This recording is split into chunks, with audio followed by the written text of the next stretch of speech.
Hola amigos y amigas, estamos nuevamente en el podcast sin nombre, un podcast de la prensa. Estamos mi persona Irma, Juan, Dalia. y bueno, este es el último episodio que va a salir antes de las elecciones generales, así que queremos hablar bastante del tema de la campaña política, sí, cómo están los candidatos, cómo vemos las elecciones, etcétera, como etcétera, una recapitulación etcétera. desde que empezó hasta ahorita. No sé Sí. por qué tema deseen comenzar. No sé, creo que es interesante ver cómo han cambiado las campañas de los candidatos desde que empezaron el año pasado hasta ahora, porque siento que ha habido una evolución bien interesante de la opinión pública y de las tácticas que ellos han usado. Por ejemplo, yo que tenías una nota ahí lo de Rux, que agarró a Martinelli y lo tuvo, dije, aquí. Como dije, miren, voten por mí, básicamente. Sí, ahí, o sea, creo que de los 7 candidatos hemos estado como un poco más como empapados desde el año pasado con 3, o sea, con Blandón, con Rux, con Nito, porque claro, fueron los que fueron a primaria, entonces ellos tienen como esa ventaja de que ellos pudieron hacer campaña para sus primarias, y en realidad siento que todos los que ganaron en realidad eran los que se esperaban que ganaran. Sí. Entonces como que uno que está fuera de los partidos los veías como que ese es el candidato de, no sé si me explico. Entonces ese, como ellos tuvieron esa ventaja como de campaña express el año pasado, pero al mismo tiempo creo que mientras eso es una ventaja, les hizo como el reto para retomar la campaña fue un poquito más grande, porque venían de campaña y luego fue como bajar en veda, no podían hablar de sus propuestas, no podían hablar de su equipo, no podían pedir el voto, entonces fueron como un par de meses tratando de mantenerse como relevantes, que en realidad es difícil cuando no puedes sí, mantenerte relevante pidiendo el voto. Y luego fue llegar contra otros 4 candidatos, los 3 por libre postulación. Y bueno, Saúl Méndez también hizo campaña, pero como el FAD es un partido más chico, siento que la campaña de él contra Richard Morales, que fue su contrincante en las primarias, no se sintió como que... Fue como una formalidad. Sí, y no se sintió tanto sí, como en el imaginario del resto de la población, que era imposible que tú no te enteraras que ese día había primarias de el PRD. Y además que ellos compartieron el día de las primarias con el panameñismo. O sea que fue como que... Más opacados todavía. A mí me gustaría ir candidato por candidato, viendo más o menos cómo ha sido como que la estrategia, lo que le critican y como que en qué posición están. Comenzando por Nito, comenzando con él, porque vamos a decir que es como que el candidato que muchas personas ven como el ganador. Cuando escogieron a Nito en las primarias fue un triunfo bastante atropellador, o sea, fue como bien imponente la manera en la que él ganó, mucha participación del partido y él, de voto. O sea, quedó en una posición como que bien... Quedó bien parado. Quedó bien parado, sí, y siento que sí ha ido perdiendo fuerza desde ese momento. No tan rápido, o sea, no lo suficiente para yo decir va a perder las elecciones, pero definitivamente que ya no se siente tan obvio que va a ser el ganador. Sus apariciones en público, sus debates han ido como que restándole puntos y como pero es que siento que su estrategia al él estar en una posición que era como que tan bien parada y tan arriba, era como que ok, no vamos a arriesgar nada, no vamos a pasar pena en los debates, no tenemos que ir a todos los eventos, solamente lo muy necesario, no vayamos a medios de comunicación donde nos van a dar palo. Y pienso que de repente por la cantidad de tiempo que eso ha pasado, se ha sentido como una lejanía del candidato. Por ejemplo, ahora mismo muchas personas se quejan de que el presidente actual, presidente Varela, no da entrevistas, no da declaraciones a medios, es un presidente muy alejado. Y siento que pues Laurentino Cortizo ha llevado la campaña de esa misma manera, muy alejado con la gente, y pienso que eso hace que la gente de repente no lo vea tan... no sé, tan cercano a ellos. No sé si que le cueste la candidatura, pero sí vamos a decir que le ha bajado sus puntitos ahí. Sí. Por eso, y también, obviamente, un partido con figuras muy cuestionadas. O sea, la gente cuando habla de Nito siempre tiene que hablar que si de Benicio Robinson, o que si de Raúl Pineda, todas estas figuras del PRD que la gente cuestiona bastante. Y eso le ha costado. Y también he visto, por ejemplo, Dalia fue a seguirlo. O sea, fue a una caminata en San Miguelito, donde estaba el diputado Raúl Pineda. Pero cuando Nito sube las fotos a sus redes sociales, él no pone que Raúl Pineda estaba ahí. O sea, él trata de evitarlo. Y Raúl Pineda, eso fue el fin de semana, Raúl Pineda lo estaba esperando en el lugar, pero era extraño porque la gente que estaba ahí no era de Raúl Pineda. O sea, Raúl Pineda no estaba haciendo campaña mientras esperaban a Nito. Él estaba sentado en una esquina, como que en un balcón, estaba tratando de pasar desapercibido. Él no estaba vestido del PRD, él no tenía una gorra ni roja, ni azul, ni blanca. Tenía una gorra negra que decía Raúl Pineda muy discretamente. Y no fue hasta que llegó Nito que él se baja y lo aborda para saludarlo. O sea, le abre un espacio entre la gente y lo saluda. Entonces, es como este sentimiento de que, ok, entonces sí caminaron el resto de la caminata por esa área, al menos, que fue donde yo estuve. Sí la hicieron juntos, o sea, uno al lado del otro normal. Pero como tú dices, al comunicar la experiencia de Nito en San Miguelito, omitieron completamente. Pineda no estuvo. Cuando no es cierto, simplemente no es verídico. Entonces, siento que como que hay y siento que eso es parte mucho de la desconexión que hay entre las redes sociales y la mayoría del electorado. O sea, la gente del PRD dirá, o los estrategas de campaña dirán, para nosotros lo importante es que la gente de San Miguelito lo vea con Raúl Pineda. Pero no quiero que la gente en Twitter y los medios vean que está con Raúl Pineda. Y el poco, o sea, el overlap que habrá entre los dos tipos de electorados son los que tomarán una decisión. Pero, no sé, siento que como que la campaña de Nito ha sufrido un poco. Para mí, a ellos la campaña se les ha hecho un poco larga. Sí, a medida que pasa siento que va bajando un poquito más. Va bajando bastante lento y bastante poco, pero vamos a decir que si la elección fuera un mes, yo diría que él estaría en problemas. Pero bueno, no es un mes este domingo, así que probablemente va a estar. Puede que sea nuestro próximo presidente, no sabemos. Pero sí es curioso. Y también, por ejemplo, en los eventos antes del PRD, siempre iba que si Vinicio Robinson, como que todas estas figuras fuertes del PRD, y ahora ya no van. Entonces es como que quedar bien con tus diputados, porque a la hora de la hora esos son los que te van a buscar el voto y los que tienen una maquinaria fuertísima. Y con los que vas a tener que pero también quedar bien con la gente que cuestiona a esa gente. Entonces es como que encontrar este punto medio en el que sí parqueo con ellos, pero no subo las fotos a redes. Pero bueno, qué mal, porque Dalia estaba ahí y les tomó la foto, así que se supo. Exacto. Pero ¿cuántas de otras reuniones de ese tipo de que está con figuras cuestionadas y nadie más se dio cuenta porque no lo comunicaron? O que la campaña de Nito se asocia con esas personas, pero fuera. Esa foto que salió con Gaby Carrizo y Vinicio Robinson. Nito, era Gaby y Vinicio. Sí, pero tú dices, no, sigue siendo una parte integral de su campaña. También es interesante ese como también, o sea, hay mucho de hablar como que de la campaña de Nito. Sí. Él anuncia en febrero, o sea, un mes antes de empezar la campaña oficial, anuncia a Gaby Carrizo, un joven de 35 años, como su compañero de nómina, o sea, su vicepresidente. Entonces empieza como, busca capitalizar, ya hablamos de esto en otro episodio, busca capitalizar, los jóvenes. Este es o sea, como que el poster child joven, dije, este es el que me va a dar los votos. Mírenlo, tiene la sonrisa colgate. Se empiezan a dar cuenta que en realidad no está calando el discurso con los jóvenes. Uh-huh. Y simplemente se convierte en un Nito 2. Sí. Y, o sea, ellos ya no se ven juntos. O sea, ya no los hemos visto juntos en público desde hace mucho tiempo porque están por sus dos lados haciendo caminatas, haciendo recorridos, buscando el voto. No sé si tanto buscando el voto nuevo o asegurándose de que el voto que tenían hace 3 meses o 4 meses sigue con. Yo diría que es eso, como que recuperando el voto. Reteniendo el voto. Ajá, eso. Porque al final el presidente puede ganar con el 50% que dice Gaby Carrizo que va a ganar, o puede ganar con un 32, con un 33. O sea, al final del día les da igual.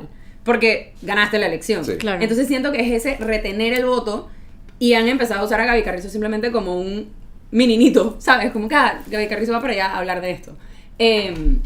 No sé si les va a funcionar. O sea, yo sí creo que están tratando, además de como retener ese voto, están tratando de afincarse como que en sus raíces torrijistas y buscando el voto mayor, el voto PRD. Entre más tiempo ha pasado, más ellos han recurrido a esta táctica de como del big man, por así decirlo, no tanto de Torrijos, sino como de Nito, y por eso creo es parcialmente por cual lo están alejando, porque entonces eso da esta ilusión como de que Nito está en todos lados, me explico, como que Nito puede, Nito siempre está ahí. Entonces, omnipotente. Exacto, Nito, el Big Brother Nito. Omnipotente. Bueno, yo cambiando ya de candidato, porque si no son 7. Con Lombana, es totalmente lo opuesto a Nito, que fue completamente lo contrario a Nito. Uh-huh. O sea, primero de la mayoría de las personas pensar que ni siquiera iba a estar entre los 3 candidatos, a ubicarse en la posición en la que está ahora.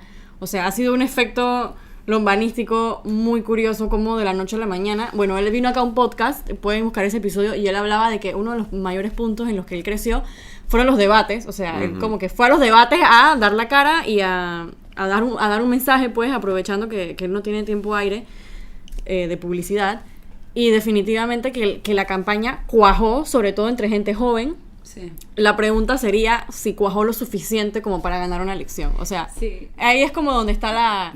Pero definitivamente yo pienso que si no gana, al igual sí se debería considerar un poco un ganador, porque era un completo desconocido, porque la gente no daba ni 10 centavos, que la gente pensaba que no iba a pasar entre los 3 candidatos de libre postulación a ubicarse donde está ahora, que generó un movimiento bastante fuerte. Yo creo que va a ser, o sea, ese va a ser como el verdadero reto. Creo que sin importar lo que pase va a ser el independiente, o sea, el candidato por libre postulación, a mi parecer, por lo que he visto y siento que más votos va a sacar en una elección desde que tenemos memoria. Sin embargo, es como esta duda, y yo me paso como caminando. Sumando okay, en la cabeza. Espejismo. O sea, lo de Lombana será un verdadero espejismo donde, sí, no va a quedar último, claramente, pero no va a quedar ni en el top 3. Tú dices que no queda en el top 3. Es que eso es lo que no sé. O sea, me paso como... Yo lo ubico en el top 3. Me atrevo a decir que en el top 3. Me paso dando vueltas como, ¿es un espejismo? No es un espejismo. Si está hablando de verdad con el electorado fuerte, grande, fuera de la ciudad, fuera de mi círculo social. Claro. Porque sí, es muy fácil decir, no, Lombana, claro, porque me encuentro un amigo que llevo 5 meses sin ver y se dedica a convencerme de votar por Lombana. Cuando en realidad es como que no estoy segura si esto está saliendo de aquí. Considera el cuento que le he hecho aquí en el podcast de que él se fue a Darién y había un grupo de gente a la comarca, perdón, y había un grupo de gente allá, ya dije la juventud Lombana, es que ¿quién te mandó acá? Ah, no, fue iniciativa mía. Sí, entiendo. O sea, entonces, y digo, eso vino de la boca del candidato, entonces tampoco es como que hay que tenerlo como con un granito de sal, pero sí es como que no me atrevo a decir que Lombana tiene ese voto asegurado así fuerte, porque también siento que hay partes de su campaña que han como que faltado o que han perdido fuerza, por ejemplo, sus propuestas de gobierno. Yo pienso que si él hubiera sacado un buen plan de gobierno, ahora mismo podríamos estar discutiendo si él sería el próximo presidente. Y siento que ahí fue donde como que llegó al techo. Sí. Como que justo en esa semana... sacaron los compromisos y fue como que... Yo creo que ese día él mismo, o sea, ellos mismos se jalaron el techo y se lo pusieron más bajito. Sí. Siento yo, esa es mi de verdad, percepción. por más que él haya dicho que no quería sacar un plan de gobierno, y ni siquiera tenía que ser de 300 páginas, 50 páginas, pero más estructurado, lo que yo decía, no más detallado, le hubiera dado una gran ventaja y le hubiera callado a muchas personas que dicen que él es un improvisado. Y al revés, lo que hizo fue como que darles un poco la razón. Ni siquiera un plan de gobierno, o sea... Si tú dices que vas a llamar a una constituyente, hey, dame una guía práctica de cómo vas a hacer tus primeros 3 meses llamando a una constituyente. Okay. Una guía práctica, o sea, yo inventándome una guía práctica, pero, o sea, constituyente, educación y otro tema. Ya, 3 cosas, dije, miren, estos son 3 de nuestros compromisos y así es como los vamos a hacer, para que sepan que sí tenemos más o menos una idea. Ya hemos hablado suficiente del plan de gobierno de los manos. Sí, pero... En resumen, pudo haber catapultado más su propuesta y su candidatura si y entonces ves a mucha gente de Lombana que te dice, en verdad la mayoría de la gente de Lombana está de acuerdo con que no hayamos sacado plan de gobierno. Yo creo que no. Ya no, déjate de eso.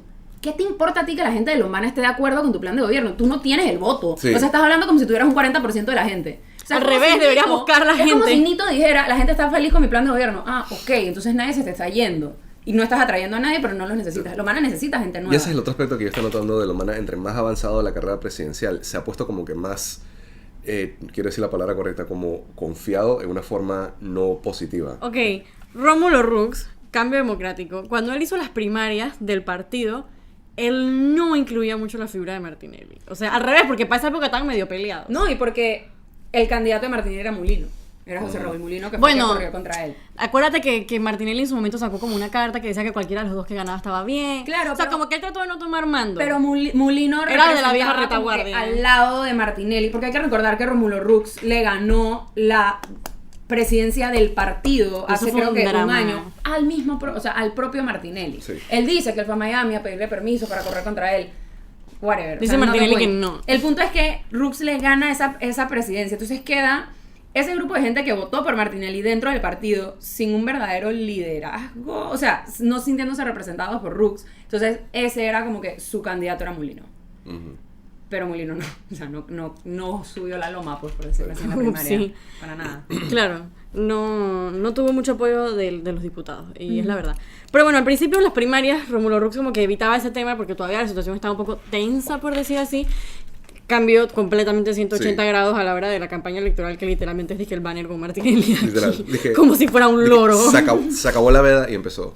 Pero yo siento que Rux dentro de todo ha tenido una campaña sumamente tradicional. No hemos visto nada fuera de lo normal. Pienso que él simplemente está apostando a atraer el voto pro Martinelli y que eso sea suficiente. Veremos si es suficiente. Yo pienso que el partido tiene un techo, pero hay que ver si los otros candidatos logran rebasar ese techo de Cambio Democrático. Sería como la pelea. Pero sí siento que muchas personas nos hemos de repente concentrado un poco en la contienda entre Nito y Lombana y Rux, un poco como rezagado, pero es una posibilidad también. Es un partido grande, o sea, un partido grande, y estuvieron en el poder hace 5 años. O sea, siento que la campaña... Martinelli levanta pasiones. Sí. Definitivamente. Y creo que la campaña de Rux ha sido muy... Como se dice, ha sido tradicional, pero al mismo tiempo ha sido muy activa y muy consistente. O sea, Rux no ha dejado de caminar. No descansa ese hombre. Okay. Y aquí nosotros criticamos ni su esposa mucho, tampoco, los dos. Ni Casís. Nosotros criticamos mucho la figura de Casís. pero Cassis está haciendo el trabajo por el cual lo nombraron vicepresidente. Cassis está caminando y está buscando ese voto. Y siento que son cosas que, como dices, nos hemos enfocado en dos otros candidatos cuando en realidad al final Rooks es el candidato de un partido grande. Yo pienso que tiene como muchas as bajo la manga. Entonces...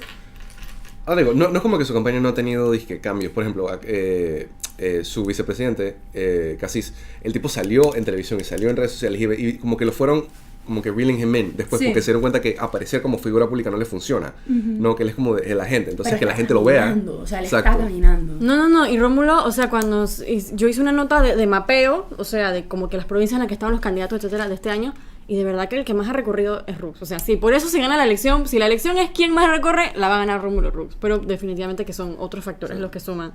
Pero de verdad, una caminata, y no solamente eso, sino que su esposa siempre está ahí.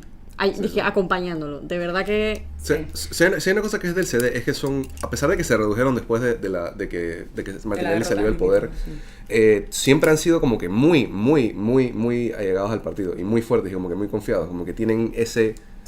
yo siento que son los más apasionados dentro del sistema partidario. No. Siento yo. No, yo diría que no. No, ¿quiénes son? O sea, PRD tiene la figura del Torrijos que levanta una pasión que, Dios mío, aquí tú le dices algo de Torrijos a una persona de PRD y te puede llegar a golpear. Como que cada partido tiene como que su mística, pero sí siento que el panameñismo ha dejado como que olvidar un poco todo esto del FUF, etcétera. Pero bueno, PRD y Cambio Democrático tienen como que sus pasiones y sus figuras grandes, místicas, etcétera. Bueno, después tenemos a Blandón, que es el candidato del oficialismo, que estuvo ayer aquí, de hecho. Así que si quieren buscar la entrevista que le hicimos, pueden buscarla ahí entre los episodios del podcast sin nombre. Es larga porque fue en vivo, pero la verdad que a mí me gustó bastante. Creo que quedó bueno, hablamos de bastantes cosas. Blandón tuvo una estrategia diferente. Él empezó la campaña y se alejó completamente del panameñismo. Las vallas no tenían los colores del panameñismo, no se ven personas del panameñismo rodeándolos en los eventos, no está la cúpula del partido como que respaldándolo. O sea, tú no ves a Poppy respaldándolo, tú no ves a Varela respaldándolo como Martinelli respaldaba groseramente a Mimito Arias en la contienda pasada, o sea, sin asco y sin pena. Varela no ha hecho eso, al revés, se ha mantenido como rezagado, lo cual hace que la gente como que piense que probablemente como que están peleados, etcétera, como que todo este drama interno panameñista. Pero bueno, yo siento que a mí personalmente la campaña de Blandón yo pensé que iba a ser muy diferente a como fue, porque para mí Blandón siempre era como que una persona que sabía como que patear la mesa y como que desestabilizar las cosas como estaban, pero siento que jugó un rol más tradicional, más partidista y más como que ambiente cosa de presidente y los debates así como que muy centrados, no sé cosa, cuando yo estaba como que ¡patea! ¡Tira! ¡Matar! Yo creo que Blandón ha enfocado... O sea, como que el eslogan de su campaña, cambio profundo. Siento que para él significa mucho más de lo que ha logrado de verdad transmitirle y comunicar a la gente. Por ejemplo, el cambio profundo para él, o sea, él se basa mucho en la necesidad de una constituyente. Y por eso todas sus propuestas se basan en que cuando sea una constituyente, estos problemas se van a arreglar. A diferencia de Lombana, por ejemplo, que él dice, estos son todos los problemas, hay que arreglarlos, y vamos a hacer una constituyente. En el camino vamos a hacer la constituyente. Entonces, siento que ese discurso de Blandón le pide mucho al electorado, empezando por ahí. O sea, le pides mucha educación, o sea, mucha como nivel de interés en lo que significaría una constituyente. Como que te tienes que sentar por media hora y hacer como toda una conciencia de, ok, ¿quién es Blandón? Sus capacidades. ¿Me explico? Cuando en realidad la mayoría de las personas simplemente, por más que él no quiere y por más que él ha tratado de separarse de eso, Blandón panameñista, Varela, Varela, Blandón. Sí, exacto. Y ya, entonces... Blandón empezó su carrera ya cojo por la reputación de su partido. Sí. Y no se ha podido recuperar. Y es más, en los intentos de recuperarse sin querer, se ha dado más golpes. Creo que el porcentaje que logre sacar Blandón por encima de un 10, un 12%, que es el voto duro panameñista. Es como 17, diría yo. 17, sí, o sea... es como que el mínimo que han sacado. Arriba, el mínimo que han sacado. O sea, yo creo que arriba de... O sea, lo que Blandón logre sacar, arriba de un 15, 17% es totalmente mérito de él. Sí. Y creo que eso es lo que va a haber. O sea, yo sé que... Me imagino que lo que él está buscando hacer es dividir, o sea, que el voto oposición se divida lo suficiente entre los demás. Sí, esa es como la estrategia de que, o sea, como todo se está pegando aquí, cualquiera con un poquitito arriba sale, que es verdad, no es mentira, pero no sé si llegue a ese punto. Sí. No sé, veremos, porque de vuelta los panameñistas nunca marcan en encuestas, o sea, siempre el día de la elección es que uno se da cuenta de cuál es el músculo verdadero, Porque, no sé, hay muchas teorías al respecto de por qué los panameñistas nunca marcan antes de las elecciones. Sí. Antes de eso, una cosa interesante que yo veo de Blandón en comparación a los otros candidatos es que él es el único que realmente tiene como esa fibra de político. Claro, ¿no? sí. Como esa fibra de estadista. Y ha sido interesante ver cómo esa figura, eso de alguien que está capacitado, entre comillas, y que por lo menos ha tenido esa experiencia, esa idea ha sido como que rezagada un poquito hacia la parte de atrás en estas elecciones, como que la gente de verdad está buscando eso, disque algo nuevo. Un político diferente. Sí. Claro, porque cuando tienes una sociedad completamente hastiada con la clase política y con los escándalos de corrupción, creo que ese no es como que el discurso que la gente busca. Y cuando tú ves a Blandón dentro de los políticos, o sea, los políticos tradicionales, o sea, yo diría que él es como el menos tradicional de los políticos tradicionales. Sí. Pero cuando lo pones al lado de esta gente que está, o sea, como que en un panel, en un debate, se sigue viendo como el más serio y el más cuadrado, y el más esto es así y yo he hecho esto y he hecho esto. O sea, la gente te dice, bueno, él ha hecho todas las leyes de Panamá, porque siempre en los debates le preguntaban a alguien como que, yo presenté un proyecto de ley atrás, y es como que esto no me está ayudando, ¿sabes? Porque no te estás, o sea, no estás llegando a como estás tratando de llegar. De vuelta pensé que la campaña, yo pensé que su campaña iba a ser más estilo Lombana, que era más sobre golpear y decirle a todo el mundo que son, pero al final no fue así. Pues. Hasta hubo gente que decía que si la no se tira independiente yo voy por él, pero el man no lo hizo. No, tío, imposible. Demasiada parte. Sí, demasiado. Sería como Marco Amelio. Sí. Peor. Bueno, la siguiente persona que nos queda, Matilde Gómez. Yo pienso que ella comenzó con mucha fuerza por la cantidad de firmas que logró sacar. O sea, fue la que más sacó firmas y al principio era como que esta amenaza por los partidos. De hecho, recuerdo que el día siguiente de que saliera como que firmen los candidatos de libre postulación, surgieron como que un montón de cadenas y un montón de ataques en contra de ella, porque obviamente se veía como que la amenaza, que es lo que ahora vemos más bien con Lombana, y lo que hemos visto desde el día 1 con Nito. O sea, siempre la gente le pegaba a Nito porque era el que iba de primero, ahora también le están pegando a Lombana porque han visto que ha subido, y a Ana Matilde, ¿quién le pega ahora mismo? No muchas personas, porque se quedó un poco rezagada su campaña, siento yo. No pienso que haya sido algo de actitud de ella, porque siento que ella siempre ha sido como que coherente con las cosas que ha hecho. Siento que simplemente la manera en la que se hizo la campaña no fue la más adecuada. Eso dije súper fue muy leve, muy leve, muy leve, muy tranquila, muy vainilla, por decir así, y bueno, como que no sonó mucho entre la gente. Sí, yo veo que, o sea, la campaña de Ana Matilde siento que le faltó un poco, o sea, no sé si decir que le faltó un poco como de estrategia. Le faltó yo digo que le faltaron ganas. Pero le faltaron las ganas de hacer le faltaron algo. como ganas, le faltó un poco como de planificación a... O sea, sí, es que también siento que como que el tema Lombana no se lo estaba esperando ni Ana Matilde ni los partidos. Nadie. Entonces siento que se invirtieron un poco como los roles, porque la gente esperaba que a estas alturas Ana Matilde fuera la independiente fuerte. Sí. Y de la nada llegó Lombana, empezó a capitalizar como que ese voto independiente joven, que creo que Ana Matilde es lo que desde un principio no logró hacer. Sí. Entonces, no sé, yo siento que también ella tenía la ventaja de que... La ventaja y la desventaja al mismo tiempo, porque los últimos 5 años, al igual que Blandón, ocupó un cargo público, es diputada.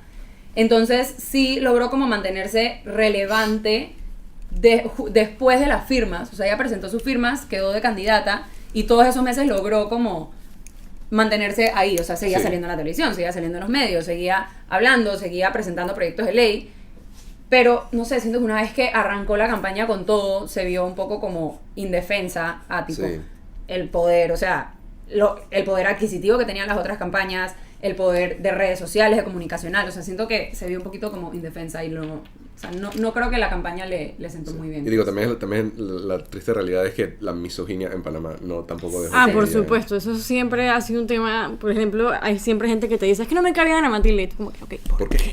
Y hay gente que sí tiene sus razones, que no, que cuando era procuradora, no, que cuando fue diputada tal cosa, pero hay mucha gente que te dice que no sé, como que no me agrada. Es algo, y es que es mujer. Es porque es mujer. Y está bien, como que solo... Entiende que es por eso, ¿sabes? Sí. Como que date el cuenta, primer paso, amiga, date cuenta. Es el primer paso y en realidad mucha gente no te lo puede como decir porque no lo saben identificar. Y siento que hay mucho de eso en la candidatura de... O cuando te dicen que es que mira cómo nos fue con Mireia y mira cómo nos fue con Varela, o sea... Y mira cómo nos fue con Varela y con Martinelli y con Martín y con... O sea, como que... Mira los últimos 30 años, eso es súper interesante, o sea, en verdad pueden leer... O sea, lean al respecto de cómo cuando una mujer comete un error es culpa del 50% de la población y cuando un hombre comete un error es culpa de el mismo. si acaso de él. Sí, ahora, muy interesante. Ahora, con eso, Ana Matilde se ha podido asegurar, yo creo que bastante fuerte, el voto femenino en ciertos sectores con ciertas personas. Yo que Cuando no, yo la he visto a ella hablar a un grupo, a un cuarto lleno de mujeres, esa man mueve la plaza. O sea, por ejemplo, hablamos mucho de los Lombana Believers. Dice que, todos estos jóvenes que juran por Lombana y lo que dice Lombana es... Pero yo he estado en situaciones donde yo veo gente que es fan de Ana Matilde Gómez. De fuego. Y es esta como admiración. Dije, señora Gómez, gracias. Gracias por estar aquí, por darnos su tiempo. O sea, es como esta admiración que no es moda. Porque, vamos a ser honestos, o sea, lo de Lombana sí se ha vuelto un poco una moda. No, por supuesto, man. Lo de Ana Matilde no, es como esta admiración que se ha ido como creciendo poquito a poquito y ahora, ¿sabes? Es muy extraño. Lo que me da rabia es que no sepa capitalizarla. Me da rabia que no la sepa como capitalizar. Que tienes bastante del terreno ya ganado, haz una campaña más fuerte, más frontal. Bueno, después tenemos a Saúl Méndez, él es el candidato del FAD. No suena mucho, porque de vuelta es un partido, bueno, no vamos a decir que es un partido pequeño, porque a gente sin partido suena. No sé si por la figura o por la ideología, la manera en la que habla, etcétera. Mi opinión ya así muy personal con el FAD y con los candidatos del FAD y con Saúl Méndez en específico es esta manera de hablar demasiado filosófica, que es como exageradamente abstracta. Él sufre que de lo sí, te puede gustar y te puede sonar bonito cuando lo escuchas y tú, sí, qué bien, aplausito. Pero no te hace verlo a él en la posición de poder, ni te hace pensar como que en verdad él puede, ni tiene la capacidad, porque ellos mismos en su discurso no se ven ahí, sino que es todo abstracto. Él sufre de lo que sufren todos los marxistas, y es que la teoría domina sobre la práctica. Entonces es muy difícil eso, es muy difícil aterrizar, y eso se demostró cuando el man publicó su plan de gobierno, que eran 400 páginas de teoría. Sí. No, entonces eso como que lo hace muy difícil captar exactamente qué es lo que él quiere hacer. Siento que el verdadero reto del FAD en estas elecciones, en el 2014 ellos desaparecieron como colectivo. O sea, la manera en la que está puesto en el código, antes era 4%, tenías que conseguir por lo menos 4% del voto para cualquier cargo. Para sobrevivir. Para sobrevivir como partido, o sea, como colectivo político para poder seguir. Ellos se volvieron a como crear, o sea, se volvieron como a juntar y a presentarse como partido, consiguieron todos los adherentes que necesitaban, etcétera. Pero en esta elección ahora se bajó el porcentaje a 2% y todavía hay mucha especulación si el FAD va a lograr sobrevivir a la elección o no. Y yo personalmente creo que la presencia de los 3 independientes no les ayuda al FAD. O sea, para nada. Porque podrías como, el FAD podría capitalizar en un mundo donde no existieran estos 3 independientes, un poco de ese voto como antipartido, anti los que nos tienen como nos tienen, o sea, antisistema un poquito para el FAD, pero creo que la presencia de estos 3 independientes lo ha hecho como... O sea, le ha quitado esa opción y se ven un poco como... Yo creo que ni siquiera... O sea, quitando a los 3 independientes, creo que al igual no podría como que capitalizar eso.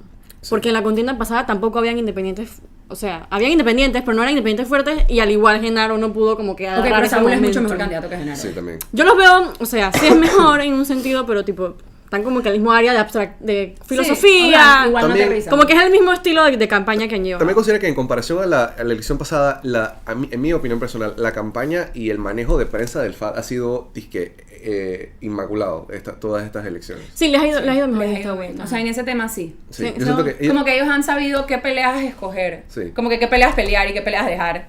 Y siento que, o sea, obviamente no estoy clara todavía del recurso financiero que tienen, pero creo que sus recursos por lo menos de personal lo han sabido como capitalizar bien y han sabido como manejar la campaña de una manera como estratégica. Sí, exacto. Creo que les ha ido bien en eso. Sí, exacto. O sea, digo, porque Saúl ya tiene como ese... Hay mucha gente que no está de acuerdo con su ideología, etcétera, pero en cuanto a como tropezarse en la campaña, no le ha pasado nada así, no.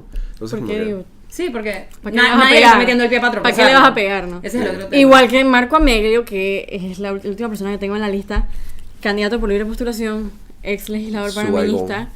Bueno, él se tiró a un momento bastante última hora, la verdad, para buscar las firmas. Logró sacar a Dimitri Flores de la contienda, casi saca a Lombana, ahí se pelearon, quedó Lombana. Eso sí, su campaña ha sido chistosa, o sea, no sé qué otro nombre ponerle honestamente. No sé si él de verdad pensaba que iba a llegar o simplemente quería como que ver qué tal estaba el ambiente o qué, pero la verdad ha sido chistoso todo lo del Baigón, sus intervenciones en los debates, o sea, ha sido más como que comedia que otra cosa, lo siento como mucho. Que todavía no estoy muy clara de cuál era el papel que buscaba jugar Marco Amelio en la elección. No sé si era separar más el voto oposición, no sé cuál era el papel, pero creo que cual fuera el papel no lo está logrando, o sea, no está logrando su objetivo. No sé si su objetivo de verdad era ganar la elección o era simplemente crear conciencia sobre X problema, pero creo que ni siquiera como que su discurso de las ratas como que ha cuajado, o sea, ni siquiera como para decir que los demás han tenido que como adoptar cierta... Sí, o sea, los demás han tenido que hablar de ciertos temas porque Marco Amelio lo sacó a relucir, ni siquiera. O sea, como que siento que sus objetivos de campaña se han visto un poco como frenados por la realidad y por la velocidad que ha tenido como que la campaña de los demás. Y siento que encima como que el reciente como llamado a una unión independiente, o sea, siento que él es una persona como demasiado...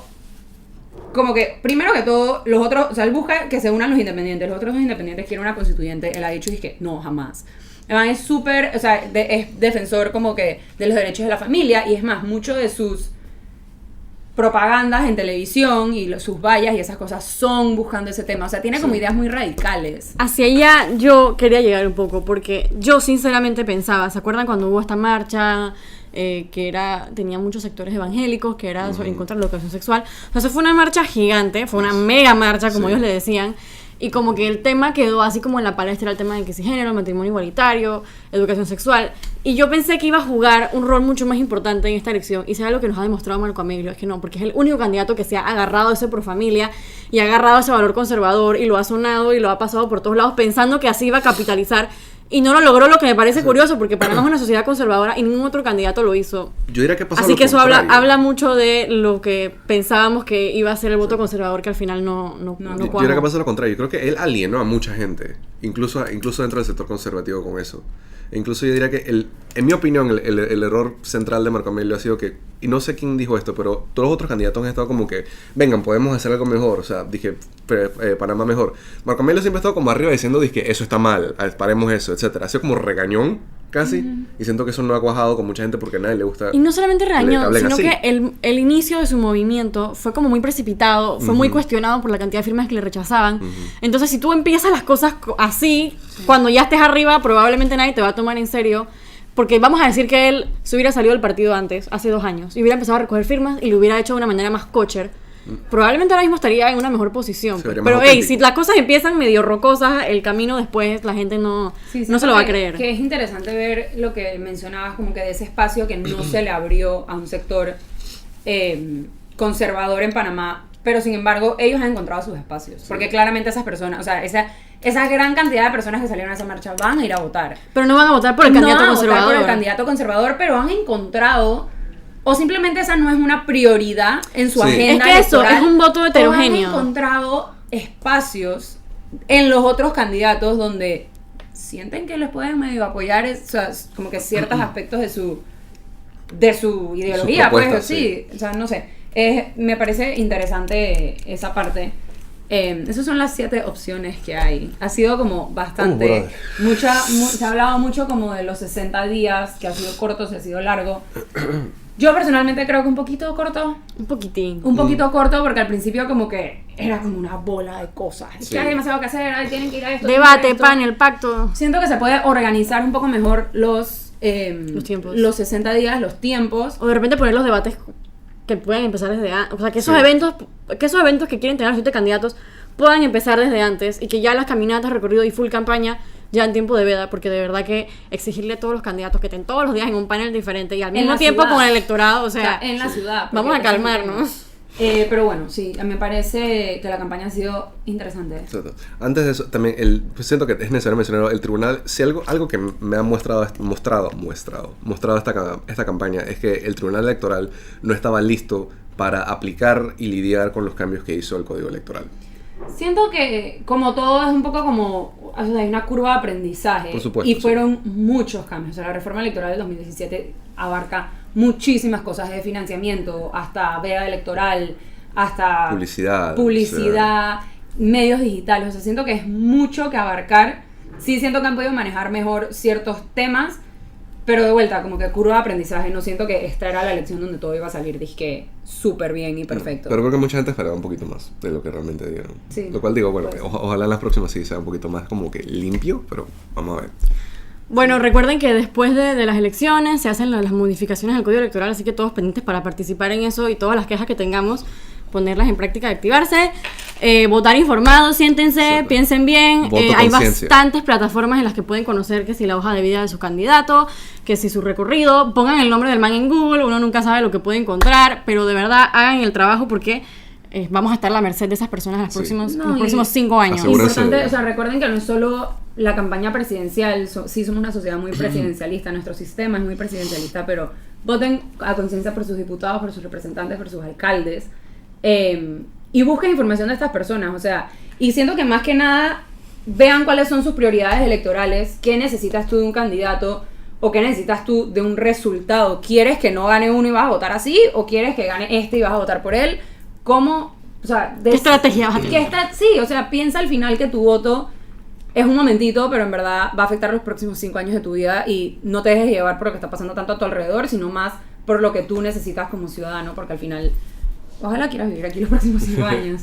Yo te digo, o sea, es un momento que va a definir nuestro futuro por los próximos 5 años, entonces piensen bien qué decisión van a tomar. Y bueno, eso fue todo, amigos. Gracias por escucharnos siempre. Pueden buscar el podcast en Spotify, en Apple Podcast, etcétera. Y si lo están viendo en YouTube, aquí están nuestros handles de Twitter. Cuando nos veamos, vamos a tener un nuevo presidente. Y diputados. ¡Qué miedo! Ese próximo episodio del podcast va a estar interesante. Bueno, chao. Chao.